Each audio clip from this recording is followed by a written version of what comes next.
كل سنة وانتوا طيبين. الراعي الرسمي بقى رمضان كنافة والقطايف. دي كده صينية كنافة ومزوقاها كده بالفواكه المجففة، ودي قطايف بالسوداني وجوز الهند والزبيب، ودي بالفواكه برضو. تعالوا نشوف عملناها ازاي بكل سهولة وطرق نجاحها.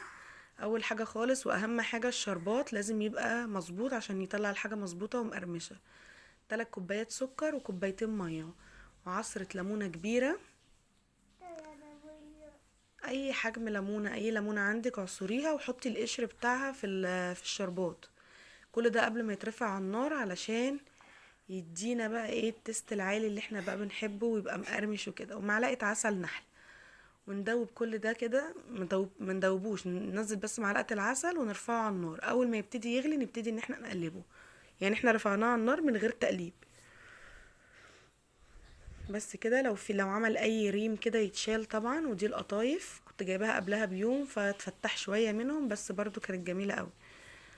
بصوا كده. وزيت غزير طبعا ونحمرها بالشكل ده، وتنزل من الطاسة على الشربات الساقع على طول. لازم دي تبقى سخنة جدا ودي ساقع جدا عشان يطلع معاكي كريسبي. بصوا كده، طعمها تحفة ومقرمشة، ولحد تاني يوم وتالت يوم تفضل معاكي مقرمشة زي ما هي كأنك لسه عاملاها. بصوا بقى السيرة بقى والشربات تقيل ازاي. ده بقى سر نجاح الكنافة والقطايف، ان الشربات يبقى تقيل معاكي كده.